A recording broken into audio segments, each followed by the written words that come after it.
So, the big beautiful bill, everybody's talking about it, everybody's having a horrifying opinions about it, but nobody actually knows what's actually in the bill. Well, I read through the entire over 800-page document because I was horrified and scared and trying to figure out exactly what they were saying inside the document because nobody was giving me a concise answers. I'm going to give you a bottom line summary of who the winners are in this entire thing.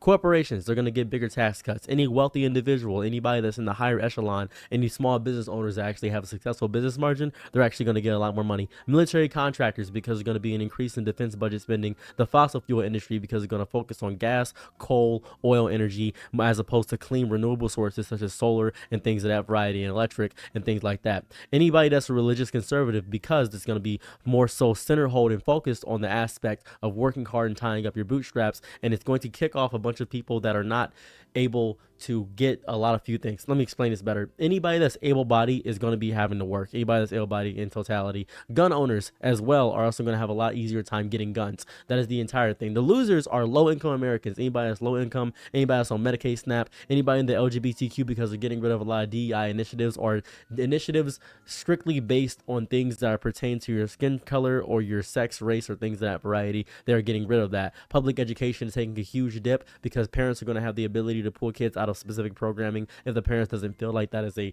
good thing for theirs, more focusing on privatized things. Anybody that is an environmental advocate is going to get a big hit there. Anybody that is a reproductive rights supporter, because they're going to put a 15-week ban on abortion, there's a whole thing there. So, if you're curious about the big beautiful bill, it's basically, if you are conservative, this is perfect for you. It undermines everything that relies on people getting something from the government, getting government handouts. Anybody that doesn't want their taxes to go to people in low-income Americans. If you rely on Medicaid, SNAP, if you're LGBTQ, it is horrifying for you. That is the base summary of the big beautiful bill. Now, my thoughts on everything.